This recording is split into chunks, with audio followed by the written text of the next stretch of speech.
Hello, my name is Chris Woodward and thank you for joining me for this video, which focuses on the PRUNE keyword being developed for the 3.5 release of ArangoDB. In this video, we will look at how in some situations it can offer additional performance improvements over using a standard filter statement. In this video, we will use a favorite dataset of ArangoDB, one which contains information for flights around the United States, and another with location information for airports also located in the US. These are some examples of documents from each dataset, and we will be concerned with the _ID and VIP attributes from the airports documents. And for our graph traversal, we will be using the flights documents as our edges. The link for the dataset, along with the link on how to import this data, is available in the description. If you're not familiar with basic graph traversals with AQL, the ArangoDB query language, I have provided some short videos that help introduce you to these concepts in the description. The PRUNE keyword serves as an alternative to the filter keyword, and in some cases can offer substantial performance improvements for your queries. The PRUNE keyword has also been backported to 3.4.5, so it is something that you can also try before upgrading to our 3.5 release. The most important difference between the two keywords is that the PRUNE keyword stops a traversal as soon as its condition is met, while a filter traversal emits the entire traversal first and then filters afterwards. What this means is that the query must gather all results first, and then it evaluates all of those documents. While conversely, PRUNE evaluates each vertex along a path, and as soon as the criteria is met, it stops gathering documents. This means the actual number of documents evaluated is usually less when using PRUNE, and therefore the query can usually be completed faster. Let's go ahead and take a look at this with an actual example using our dataset. I will actually start with using filter because, as you will see, it is much simpler to achieve what I want with PRUNE as opposed to using these filter statements.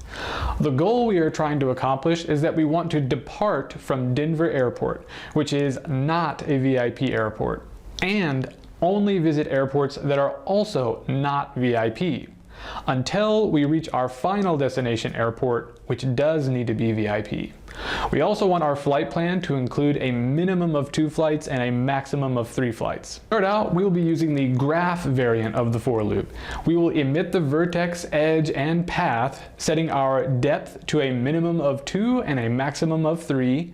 We'll use outbound for the direction because we want flights leaving Denver, and naturally we set our starting vertex to be airport/DEN, as this is the ID for the Denver airport, and we will use the flights collection for our edges.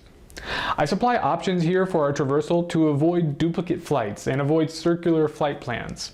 We will also limit our results to the first 1,000, and we just return the path, which has all the flights and airports we would need for our trip. The first filter is to make sure no airports in our flight plan has VIP set to true.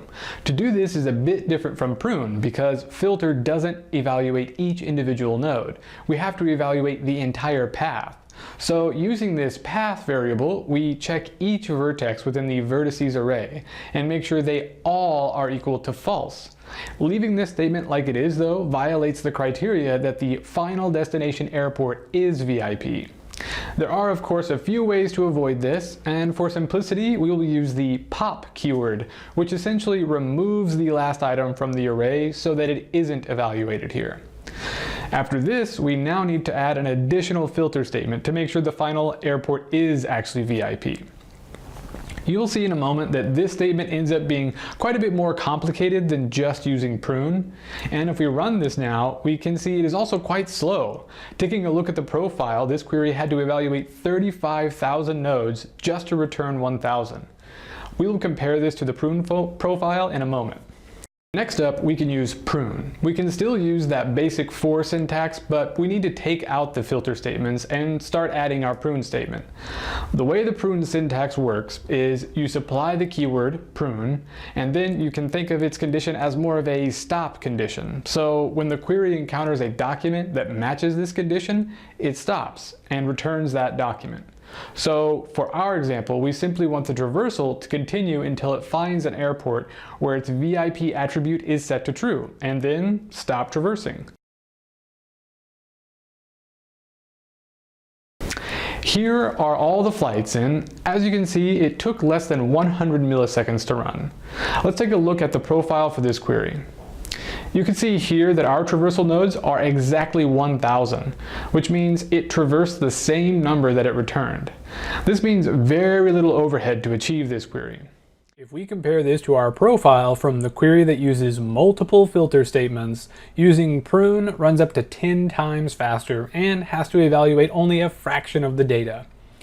However, there is an important call out when comparing these results with the results from the first query.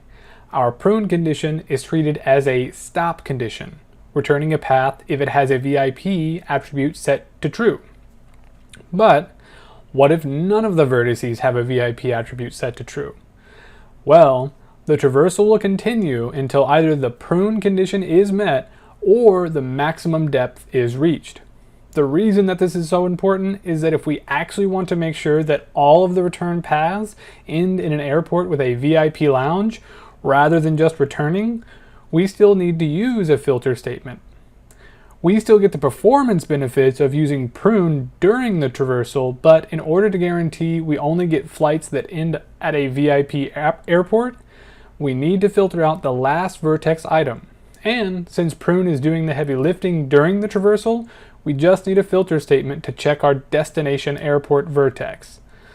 Now, if we run this query, all of our flights match our criteria of having no en-route airports that are VIP, and the final destination airport will always have VIP set to true. Compared to the query that took multiple seconds to run, we were able to get much better performance by replacing one of our filter statements with PRUNE. The key to the performance gain of PRUNE is that it evaluates items along the path during the iteration, rather than waiting for the results to be gathered. But the thing to remember is that it does not filter out documents that don't match its condition. Its condition is more of a stop condition that only stops the traversal when it finds a match. You still need filter to guarantee undesirable items aren't in the result set. A great example of why it's a good idea to use PRUNE if it does work for your use case.